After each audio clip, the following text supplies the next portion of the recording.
What's going on, everybody, and welcome to another episode of the Fantasy Mafia Podcast, NBA Edition. My name is Jordan Jaika, aka Dr. Fantasy, and as always, here with the Fantasy Caveman. Today, we're going to be going through some of the major NBA offseason free agency signings. The free agency's been going on about a week now. A lot of big moves have been made. Only a few minor trades. We'll see if there's any more dominoes that fall in the month leading up to the season. But overall, I mean, we talked about this free agency class coming in. It's pretty weak as a whole, I would say. And we talked about this. There was a lot of veteran depth. But today we're going to focus on some of the top guys that either signed elsewhere or some of them unexcitingly re-signed with their old team, as we predicted for a few of them. So we'll start right off at the top here. The biggest contract that's been given out this offseason to a free agent, yeah, whatever, is Gordon Hayward. Gordon Hayward, 4 years, $120 million. He is headed to the Charlotte Hornets. What do you think of that, Caveman? Can you tell by my reaction how I feel about it? Does that give out any clue? He's the big prize this offseason. Gordon Hayward with an average salary of $30 million. I mean, I'm not gonna sit here and say he's a bad player or anything, because he's really solid. But I mean, what I don't know what the Hornets are doing here. I mean, there was this, and then the LaMelo Ball pick didn't really make a lot of sense. So I don't really know what the Hornets are doing. I mean, Gordon Hayward's going to come in and probably be very solid for him. I think he's a solid fit in Charlotte. They really lacked wing depth. So I think Gordon Hayward does a good job of providing that. And maybe you can argue he was the best wing player on the market, maybe. But just is he deserving of $30 million a year? Probably not. Kudos to him, though. I mean, to turn down $34 million, that $34 million player option from Boston, especially in these uncertain pandemic times, to go and then get 4 years at almost that same amount of money. I mean, kudos to him. I think his agent deserves a raise, but I don't know. What do you think of it? I mean, it makes sense that the Hornets would go out and target Gordon Hayward. It's just, once again, one of those contracts where, like, I mean, I don't really understand it. Gordon Hayward, I think, I mean, he's viewed, for whatever reason, by NBA executives as this bona fide all-star player. But realistically, when you look at his career, he's only averaged over 20 points once in his entire career. He's been, like a 17 to 19 a year kind of guy. So, yeah. I mean, $30 million just seems like a huge amount. I'd be interested to see if they're moving on from Terry Rozier, personally. Yeah. Just because it's a little crowded now there as well. Some people thought they were going to just go guard heavy with LaMelo, Rozier, and Devontae Graham. But now with Gordon Hayward, you really can't do that. So, yeah, I mean, the fit makes sense. I think it's more the contract, because the Rozier contract, as much as he's a solid player, but that's one of those contracts where people are starting to go, oh boy, similar to whenever I talk about Steven Adams. He's a great player, or a solid player, but he doesn't deserve that contract. So I think Rozier's contract really overshadows him as a player, and I think Gordon Hayward, that's going to end up being the same situation. Just because I think he's a great fit with LaMelo too, who's going to be a great playmaker with the ball in his hands. But just the contract is the problem here. I mean, $30 million is that's a lot of money. And I mean, when you look at even Fred VanVleet, who we'll talk about next, he got $21 million a year. I mean, I'd rather have Fred VanVleet honestly. Oh So, yeah, for sure. I mean, he's making $9 million less a year. So it's just a big overpay. We'll see. I mean, you have to at least respect Charlotte to a certain degree. If they Yeah. think Gordon Hayward can make them a playoff team, then, go out and get your guy. That's why I respected the LaMelo pick. I don't think it was the best fit, but he was arguably the last superstar caliber player. So go out, try to get the face of your franchise. They've been kind of a ninth or 10th seed in the East for a long time here, so they're trying to be aggressive and make a push to make their way into the playoffs. So they're at least trying to make some moves. Is it the right move financially? Probably not. In 2 years, you may be banging your head against the wall if you're a Hornets fan with that deal, but we'll see how it shakes out. I think the fit will be pretty good with him and LaMelo. Yeah. Fred VanVleet, who I mentioned, is next. Signed a 4-year, $85 million a year. Wow, 4-year, $85 million deal. 85 million He's a year. Yep. Yeah, he's the richest player in the NBA. Holy cow! But yeah, that's an average of 21.25 million a year. Going back to Toronto, re-signed with them. Pretty unexciting. Any Yes. notes on that one, Caveman? I mean, not a lot. I think. He pretty much got around what I expected him to get. That's probably around. He was probably going to get that similar offer from a lot of other teams. So if you're going to get a similar offer, why not just stay? You know. Uh, I mean, to me, Toronto committing that kind of money long term, to me, signifies that they're probably after this season, they're probably gonna hand the keys of future point guard of the team over to him. I think that's what. I mean, that's what we've been suspecting for a while now, that VanVleet was going to eventually take over at point guard from Kyle Lowry after this season. So that's all that it shows. I mean, there's not really much to say. Not a terrible. I don't think it's that terrible of a deal. I think he's a good fit next to Kyle Lowry, and then when Kyle Lowry's done after this season, then he takes over as a starting point guard. So no issues for me here. Yep, I mean the contract makes sense. We talked about them having to overpay in the in previous lives that we've done. I don't think it's an overpay based on we just saw Gordon Hayward get $30 million, so I don't even know what an overpay or what the market says anymore at this point. So, but yeah, I mean I think they're setting themselves up pretty nicely for when Kyle Lowry is gone between Fred VanVleet. Terrence Davis and Patrick McCaw were two younger guys that played pretty well towards the end of last season, so they give you some depth there. And then they drafted Malachi Flynn, who a lot of people like as a sleeper in this year's draft. So, I mean, they're going to be pretty deep in the backcourt with some youth as well to replace Kyle Lowry when he moves on and probably after this season. So it makes sense all around. No problems with that. The next one I think is interesting just because of the team he went to, and that's Danilo Gallinari going from OKC to the Atlanta Hawks. Mm-hmm. He signs a 3-year, $61.5 million deal. That's an average of $20.5 million. What do you think of the signing for the Hawks?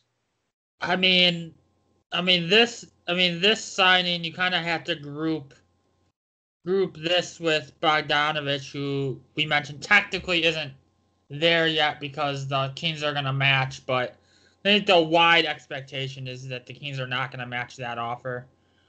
So to me, I'm basically operating under the assumption that Gallinari and Bogdanovich are both going to Atlanta. I mean, Atlanta's making moves, and going into this, you kind of figured with like upwards of over 40 million in cap space they had this offseason.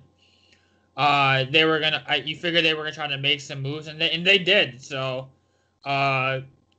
this, I like. I think it's a solid fit. Gallinari got maybe a tad more than I would have expected him to get, but considering the Hayward deal and some of the other ones that have gone down, I don't think it's a severe overpay, but still a tad much. But overall, you look and just talk about Atlanta's lineup for a second. You got Trae Young, you got Bogdanovich, Gallinari, John Collins, Clint Capella.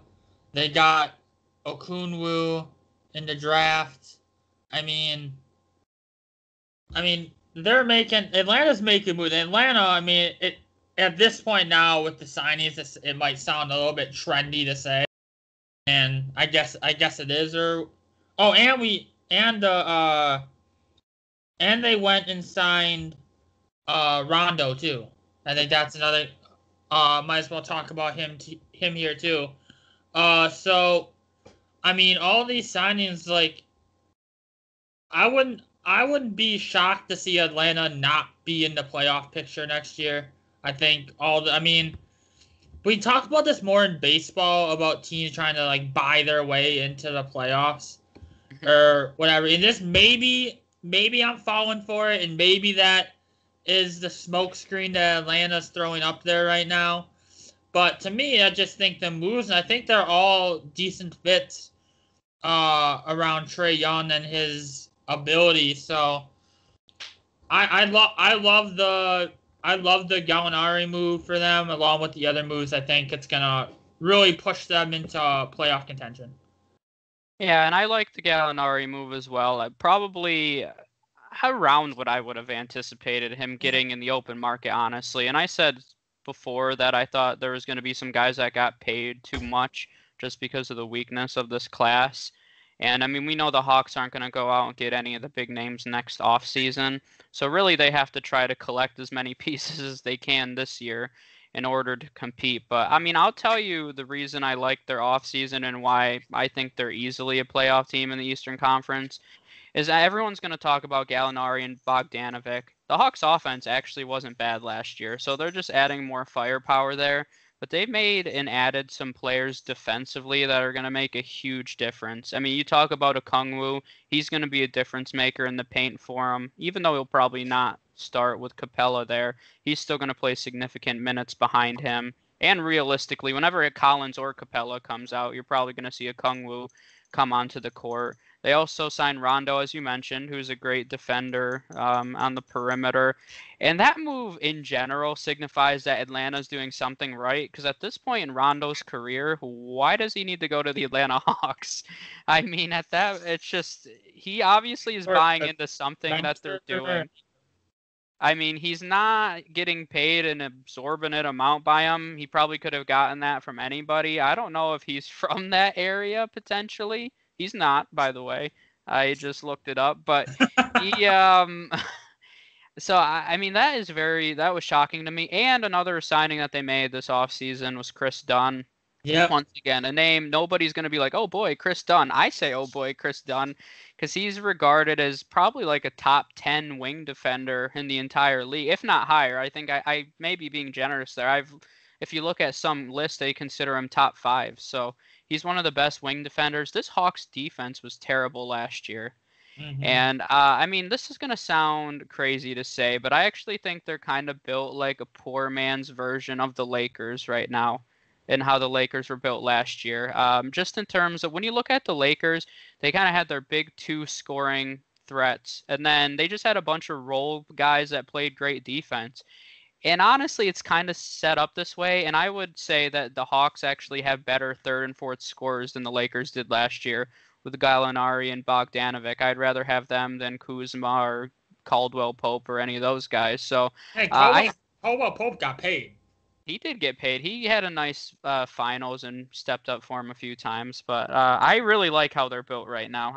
They're not going to win a championship overnight or anything because it's going to take time for these guys to gel. But if Trae Young continues his ascension into superstardom, this team could potentially make a run at it in the East in the next few years here.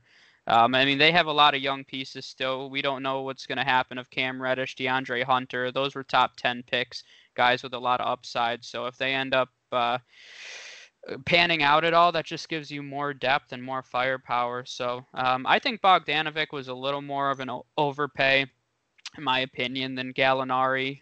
Bogdanovic, I might as well throw out there. The offer sheet was 4 years, $72 million, so he's getting $18 million a year. Seems pretty steep, but once again, they're going out there.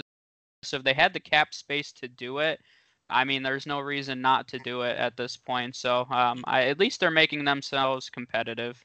Yeah, and I'm seeing they got Solomon Hill. Solomon Hill, yeah, yep.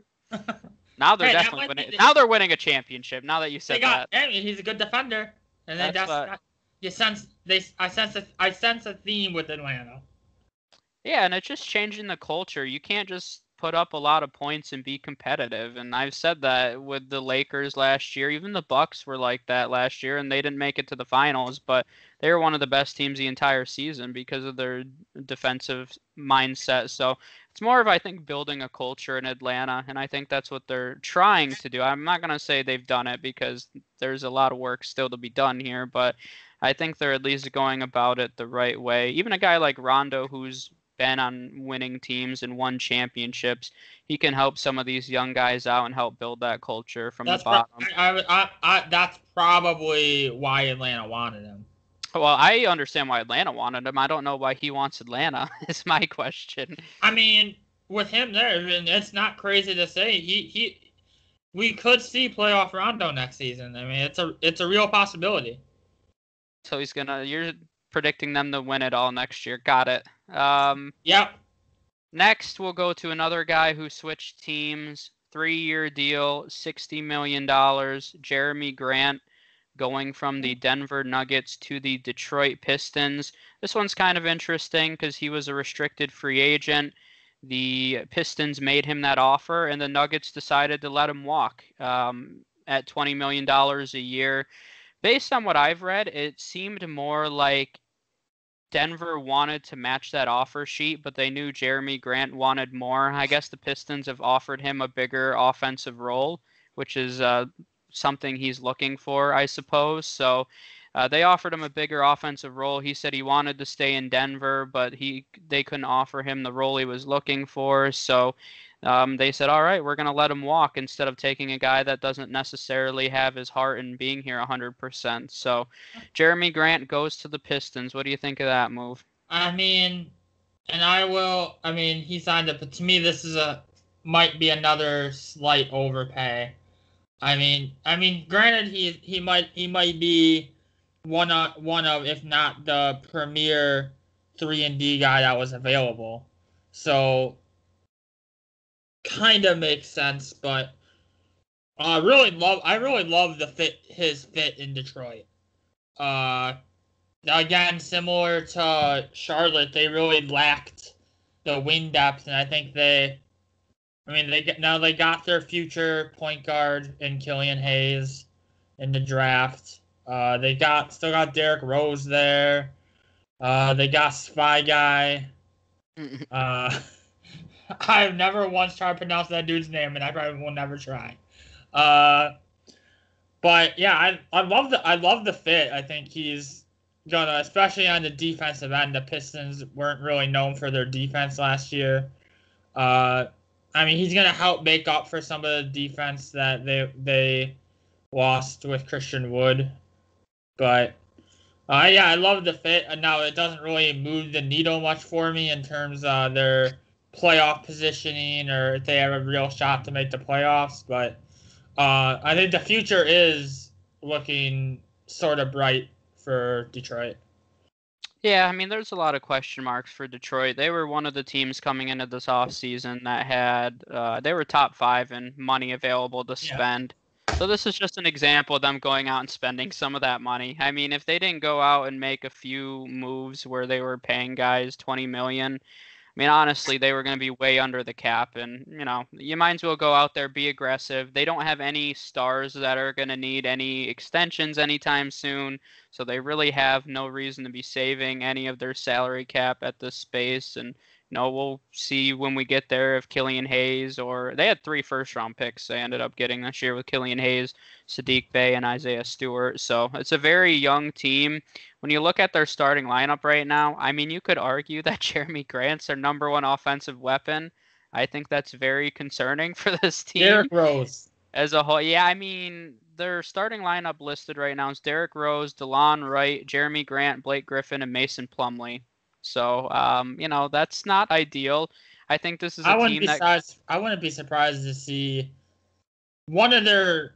I mean, obviously Hayes, but I wouldn't be shocked to see a guy like Sadiq Bey start for him week 1.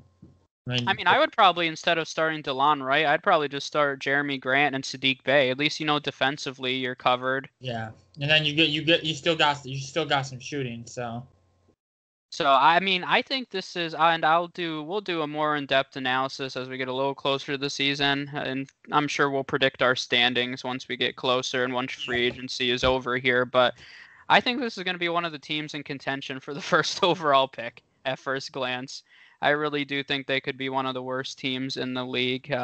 But we'll see. I mean, we'll go back and maybe that statement's going to look ridiculous, but on paper, I don't love what I'm seeing right now. So we'll see what happens. Next, I'm just going to group them together because there's 3 guys here that all went back to their teams. So we'll just kind of talk about them collectively. Joe Harris going back to Brooklyn, 4 years, $75 million. Goran Dragic going back to the Miami Heat, listed as a 1-year, $18 million deal. And then you have Davis Bertans going back to the Wizards, 5-year, $80 million deal. Any of those contracts stick out to you? You think they're overpays? What do you got here? Yeah, I mean, I do think Dragic might be a tad overpaid at this stage in his career. I mean, kudos to him for getting that. I believe it's like I think he has a player option for next season. Yeah, if I'm not mistaken. But in terms of his role on the Heat, he's a perfect fit for Miami. I just think the salary for me personally might be a bit much. Joe Harris, I think that was a terrific job from the Nets being able to bring back Joe Harris. They kind of, with the way that team's constructed, I think they really needed Joe Harris back in that back on that team. So Davis Bertans might be the most interesting one from this group for me, just because I don't know what the Wizards are doing. John Wall has said he wants out. Bradley Beal's making way too much money for being on the Wizards. They got so he's needed. I mean, the Wizards need Bertrands because they need a consistent offensive guy that can hit threes. But I honestly think for the Wizards it didn't. I don't think it made a lot of sense financially for the Wizards. Now he's a fit, and they needed him. But the way this team is going, this team doesn't. Even if John Wall's back next year, I still don't see this team as a playoff team. I mean, Bradley Beal and John Wall don't work that well together. I think this has been known for a while now, in my opinion. John Wall has too massive of a contract to move. I think they might be stuck, but I don't know. Good. It's a good fit, but for me, for the Wizards financially, I just don't see how it made a ton of sense based on where they are, at least in my eyes.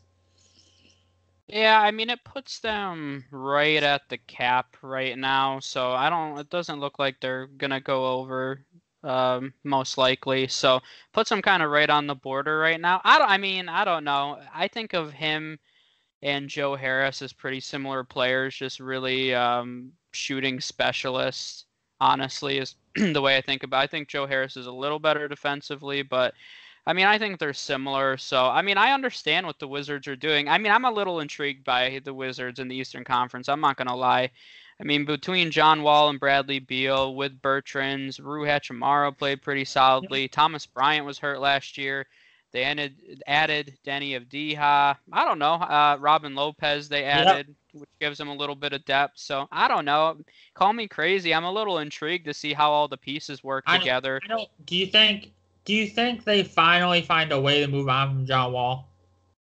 I don't know, because one day there's reports John Wall wants out. The next day the GM says, no, everything's fine. And, I recognize the GM isn't necessarily going to come out and say, oh, no, he wants out and we're getting rid of him.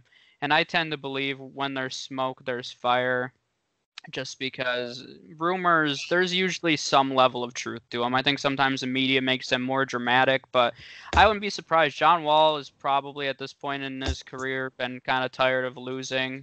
He's 30 years old now, and he's the kind of point guard that could be the point guard of a championship team. There's no doubt in my mind he's always had that kind of ability. So, I mean, it wouldn't be surprised I definitely don't think long term they're going to have John Wall and Bradley Beal. So either way, when we're talking about the financial crunch here for them, it's really not going to matter, because if John Wall or Bradley Beal is gone, I mean, you just opened up plenty of money and you don't have to worry about it. So they're under the cap right now. They have a really good team if it stands. If John Wall and Bradley Beal come together and say, hey, we have a pretty solid team and we're in the Eastern Conference, so anything is possible. I mean, my thing is they've been together a while now, and they really haven't done it. Yeah, not really. That's why, I mean, they've kind of been, seems like they're never healthy together, but they have been for a few seasons, and they've made the playoffs a few times or been a borderline playoff team, but there just comes a point. I also think this is arguably the most talent that they've played with on the Wizards, which seems kind of crazy to say. So maybe they give it one last go, see how it goes, and then John Wall moves on. We'll see. I don't know. I think John Wall is going to be one of the interesting names heading up to the season to see if he's still with the Wizards, because he could really change team's fortunes around if he's elsewhere. So the rest of those names, Joe Harris makes a lot of sense for the way that the Nets are constructed. They still keep all of their depth. I'm happy with the way the Nets, and I'm not a Nets fan or anything, but I'm just happy with the way their offseason is panning out so far. I was worried that they were going to go out and be crazy and trade all their assets for James Harden. And I'm glad that they didn't, because I think they can be constructed or the way they're constructed now is a championship caliber NBA team. So they should just stay put, play the process out. They've built a good team here, strong defenders, good depth. They have superstars. They have everything you need to make a deep playoff run. So Joe Harris signing makes a lot of sense for him. Dragic, I mean, it's not a long-term deal, which I think is the positive in this situation. I mean, the Heat have a lot of young backcourt players. I personally would have rather seen them hand the keys to Tyler Hero and said, here you go, this is your team now, because he's expected to have more ball handling responsibilities as the Heat move forward. Maybe not as much this season with Dragic there still, but eventually I think he's going to be their primary point guard. But he is 20 years old, so by the time Dragic's contract runs out here, even if he takes the player option, he's still going to be only 22, 23 years old. So still very young in his career. I mean, the way that he looked last postseason, I would have been comfortable enough to hand him the keys, and maybe they still are, and Dragic is just going to be there to provide depth. $18 million is a lot for a depth guard, but he was very valuable in that Heat playoff run, so you definitely can't discount his importance to the organization as a whole. Yeah. Let's talk about. I'll mention a few other names here. You can talk about ones that are interesting to you. Marcus Morris re-signed with the Clippers, 4 years, $64 million. Two that I want to talk about. I'll start off with one here. Malik Beasley going back to the Timberwolves, 4 years, $60 million deal. And then you have Christian Wood going from Detroit to Houston on a 3-year, $41 million deal. The Christian Wood deal is a fantastic deal for the Rockets, so I'll start off with that one. I mean, they needed some size. He can actually shoot for his size as well, so he fits in with the way they run their offense, and he gives them a better rebounder down in the paint. So from all angles, this deal just makes a lot of sense. Yeah, no more PJ Tucker at center. Oh, man. Oh, I know, that's very sad. Now I can't make fun of their size anymore. I mean, I still will, but that's fine. But yeah, I mean, so that was one of my favorite signings. I thought Christian Wood may command more money, if we're being honest. So the fact that they're averaging only a little over $13 million a year for a guy, and I know he hasn't played significant minutes yet, but man, he looked really good last year when he got the opportunity. So this Yep. could be the steal of free agency, in my opinion. I'll say that. I don't think that's crazy to say. So I really liked that signing. And then the Malik Beasley one I want to talk about because I don't understand. I guess I'm confused. I don't know what the Timberwolves are doing now. And I mean, I guess because Malik Beasley, so that means that as of right now, they have Rick Edwards and Malik Beasley. So that means you're going to either be paying a guy coming off the bench $15 million or $18 million if you want to put Ricky Rubio on the bench, or the number one overall pick's going to the bench. I don't know. I mean, it doesn't make sense. I didn't think I like Malik Beasley. He's 23 years old. He showed a lot of offensive promise last year, but just organizationally, I guess I didn't really understand it. I guess it gives him some depth, but is depth worth that price tag for you? I don't know. I mean, it's just confusing to me. They still don't have an answer at the 4. Juan Hernan Gomez is still listed as their starting 4. I mean, Hernan Gomez is solid, but to me, he's the definition of a bench big man. So, I mean, this is a team that if they went out and spent that money on Christian Wood, then that would have made a lot of sense for this organization. And I would have said, okay, that's a fantastic signing. But as it stands right now, that may be the deal that I saw, and I was like, really, that may be the most surprising one for me.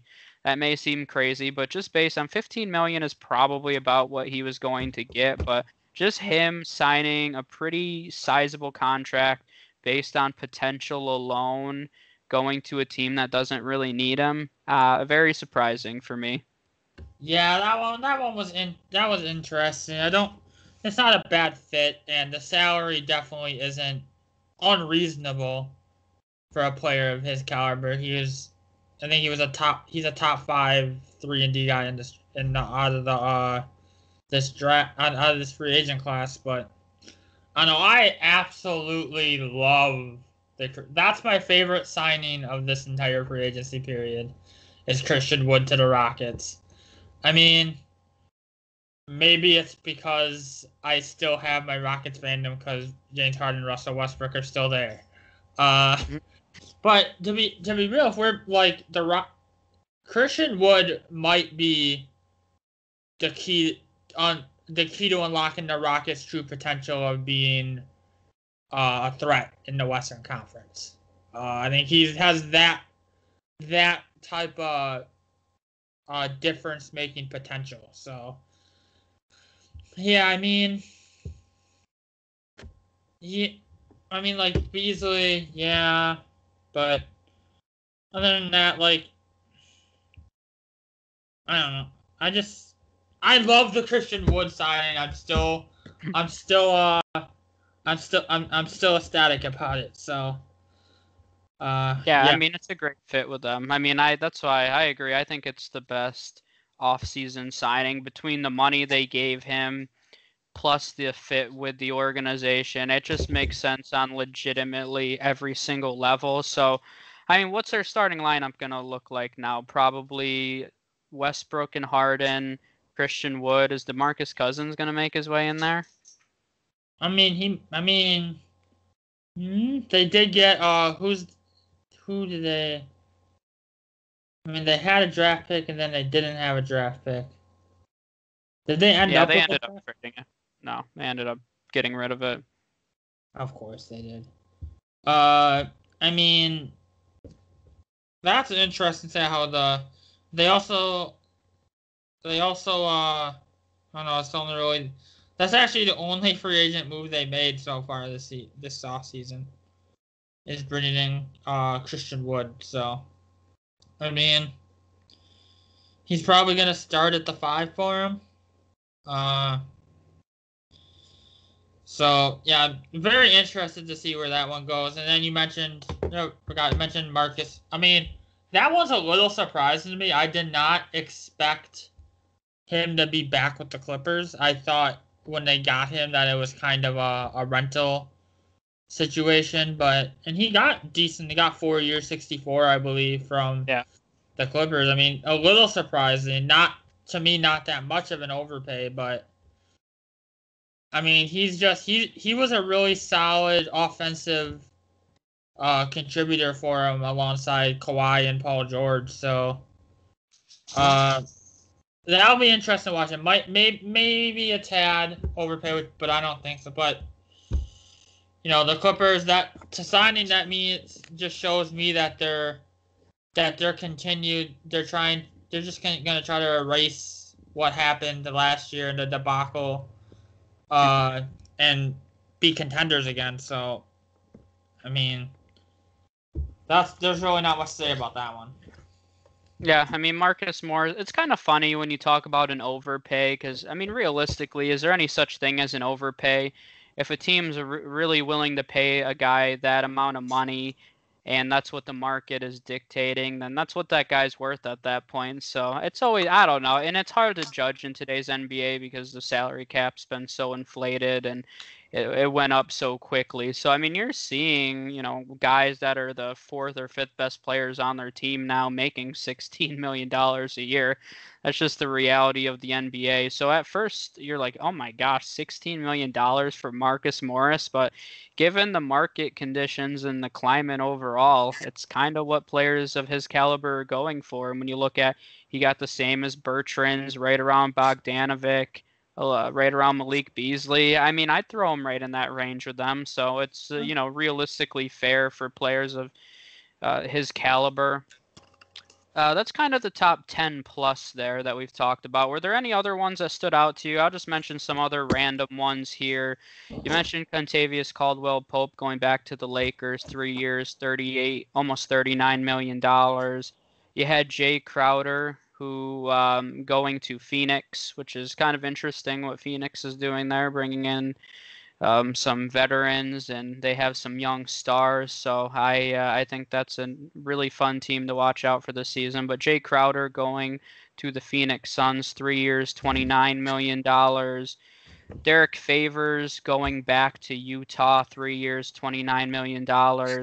Derek Jones, who we mentioned as a potential just under the radar signing, going to Portland, 2 years, $19 million. And then one of my another under the radar that's has a lot of implications for a championship team, the Los Angeles Lakers, bringing in Montrezl Harrell at 2 years, almost $19 million. I mean, I don't understand why he didn't get paid more, but I suppose maybe it's a matter if he really wanted to go to the Lakers and win a championship. That's a strong possibility, but that's a huge deal for them. Gives them size, rebounding, a lot of energy. Tristan Thompson going to Boston from Cleveland, 2 years, almost $19 million. That's a great signing for him. Gives them more size. Probably moves Daniel Tice to the bench, which is fantastic. I like Daniel Tice just because he's a really strong defender, but he's probably more suited to come off as a backup big, so he gets to slide into a favorable role for the team. We mentioned Rondo, DeAnthony Melton, who was a guy I was impressed with for the Grizzlies last year. Only 22 years old, 4 years, $34.6 million. I think those are a lot of the ones that stood out to me. Any notes or any other ones you want to bring up specifically? Yeah, I mean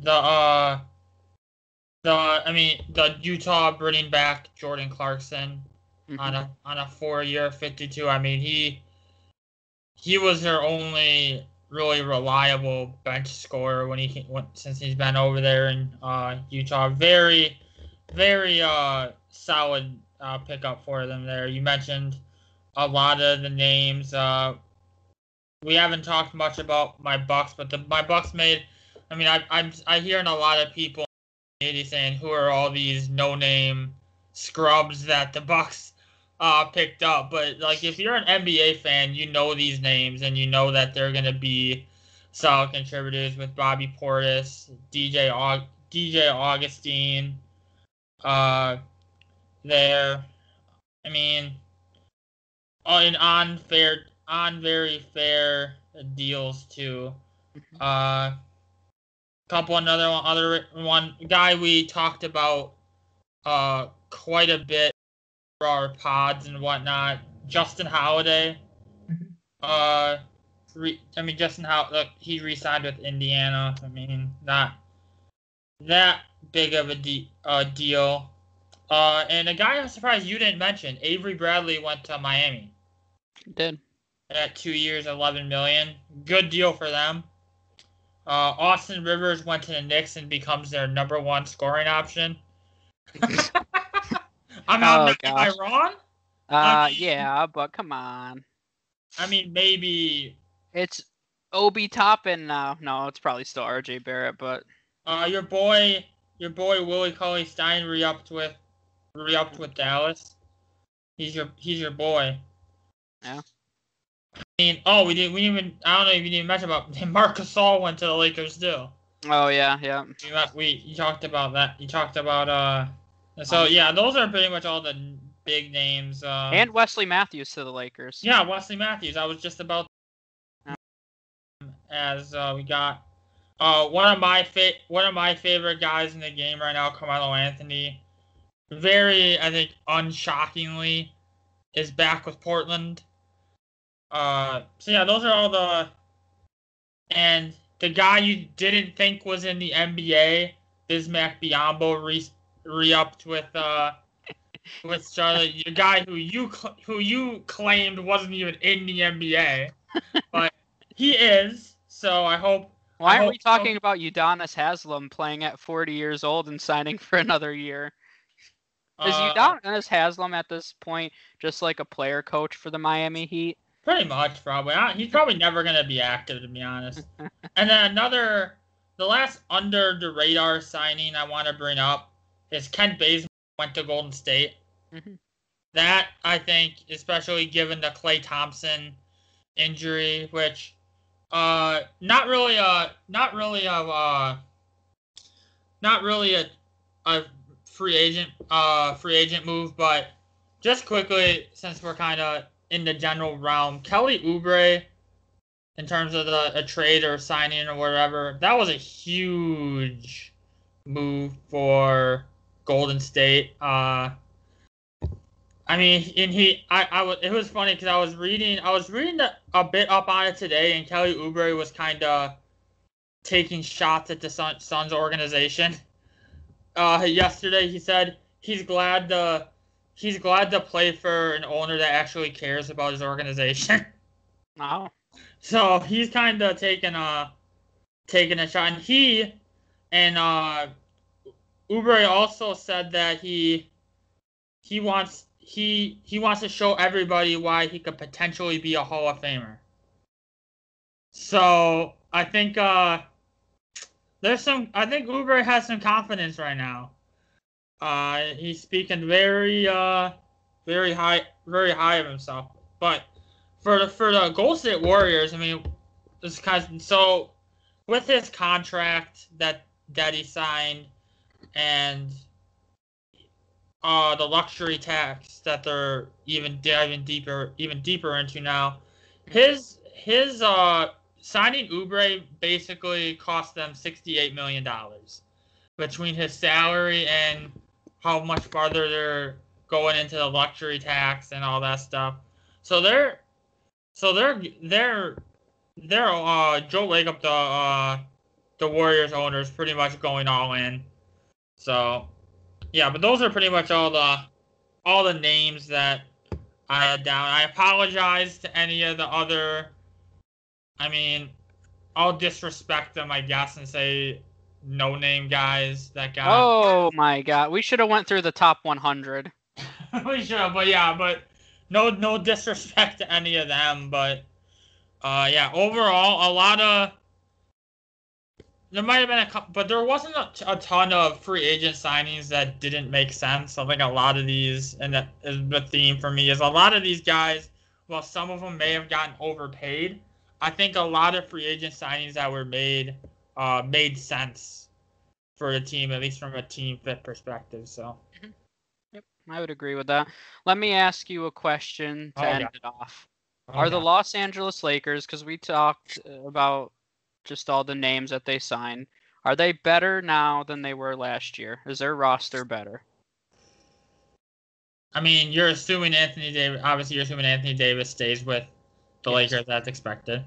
Okay. That's, to me, that's actually pretty tough. I'm not gonna sit here and say that they're 1,000% they are better. Uh, but I'll say at least that they didn't make themselves worse.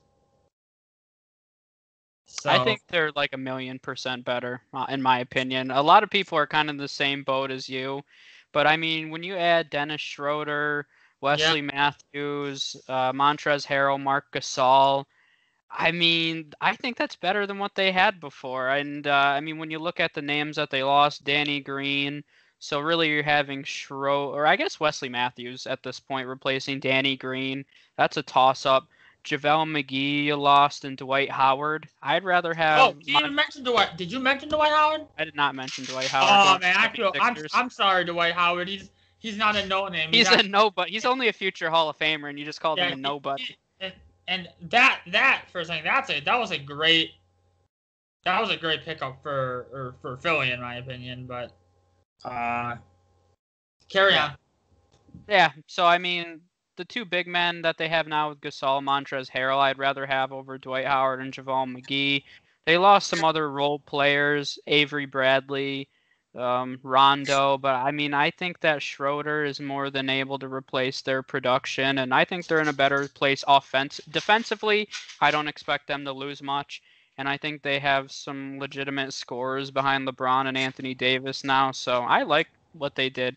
They lost a lot of guys, but they retooled it in a way that's arguably better. So I give them credit because I don't think a lot of championship teams do that successfully. And we'll see how it works out for them this year. But I wanted to end on that note. We brought up plenty of names. So we appreciate you guys listening. Make sure you comment below. Tell us what signings you liked. Subscribe to the YouTube channel. Follow Fantasy Mafia on Facebook. We have lots of NFL, NBA, and more MLB content to come out soon. So keep an eye out on that. We appreciate the support. We'll see you guys next time. Yeah.